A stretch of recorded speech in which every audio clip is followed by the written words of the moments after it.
मैं इसका पूर्ण विरोध करता हूं कि 5G नहीं आना चाहिए। 20-25 हज़ार सैलरी मिलती है या हम रिक्शा चला रहे हैं 10-20 हज़ार रुपये कमा रहे हैं, हम 5G यूज नहीं कर पाएंगे। हमारे देश की गरीबी हटाया जाए, ना कि उद्योगपति को बढ़ावा दिया जाए। 2G, 3G और 4G के बाद अब 5G की तैयारियां शुरू हो चुकी है। जी हां, 5G स्पेक्ट्रम की बोलियां खत्म हो चुकी है और दूरसंचार कंपनियों ने इसकी नीलामी में भारी भरकम खर्च किया है। तो ऐसे में सवाल उठता है कि क्या 5G आना चाहिए या फिर नहीं। तो यही सवाल हमने मुंबई की उपभोक्ताओं से पूछा, ग्राहकों से पूछा, ऐसे लोगों से पूछा जो कल को 5G यूज करने वाले हैं। तो वो कितना खुश हैं 5G के आने से, यह भी जानना जरूरी है। खुश है भी या नहीं, यही जानने पहुंची मेट्रो मुंबई की टीम मुंबईकरों के बीच। तो पता चला कि कुछ लोग इसकी तैयारी खुले बाहों से कर रहे हैं। कुछ लोगों को वाकई खुशी है कि टेक्नोलॉजी आगे बढ़ रही है। 4G के बाद अब हमारा देश 5G में प्रवेश कर रहा है। तो वहीं कुछ लोग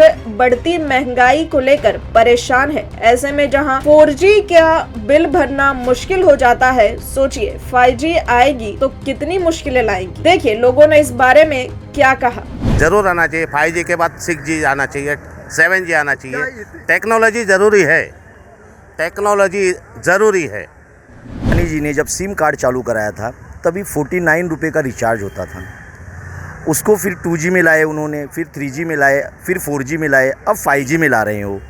अब आप सोचिए कि 3G हुआ तो 199, फिर 4G हुआ तो 299, ये बढ़ गया है। अब 5G होगा तो मुझे लगता है कि ये 599, 699 चले जाएगा। जो आम जनता हमारे जैसे लोग हैं, और अभी अपना अपना सब लोग बात भी रखे आपके सामने जो है कि किस तरह लोग परेशान है, इतने में परेशान है। और 5G आ जाने के बाद हर आदमी को उसको यूज करने की क्षमता नहीं हमारे जैसे लोगों में।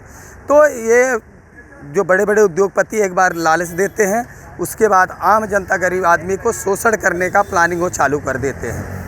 वहीं कुछ लोगों ने यह भी कहा कि गरीबों का खून चूसने की कोशिश कर रही है सरकार। कोई बीमार होता है तो उसे एम्बुलेंस नहीं मिलता और सरकार 5G ला रही है। यह सरकार सिर्फ उद्योगकर्ताओं की है, आम जनता की बिल्कुल नहीं है। सुनिए इस शख्स ने मेट्रो मुंबई से बात करते हुए क्या कहा। हमारा 2G, 4G, 3G से काम बहुत अच्छा चल रहा था, उसी को स्पीड बढ़ाना चाहिए, 5G नहीं लाना चाहिए। और मैं सरकार से या महाराष्ट्र सरकार से यही अनुरोध करूंगा, ये लॉन्च बंद किया जाए, उल्टा गरीब के ऊपर ध्यान दिया जाए। हम गरीब हॉस्पिटल में जाते हैं या कहीं और जाते हैं, या वहाँ हमको लाइन लगाना पड़ता है, हमको एम्बुलेंस नहीं, कोई मर गया है उसका बॉडी लाने तक का एम्बुलेंस नहीं मिलता है।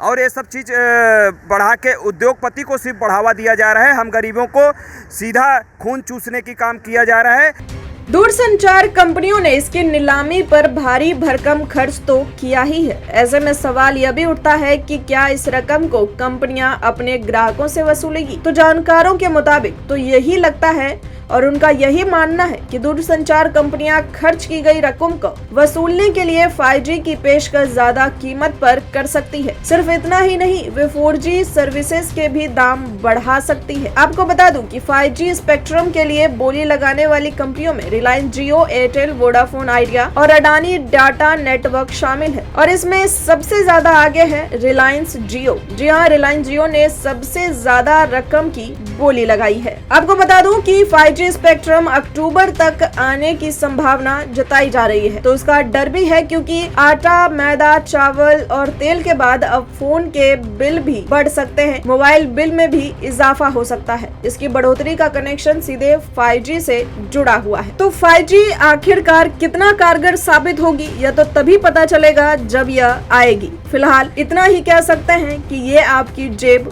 बहुत खाली करेगी। मेट्रो मुंबई के लिए ज्योति यादव के साथ संवाददाता धनुषधारी यादव की रिपोर्ट।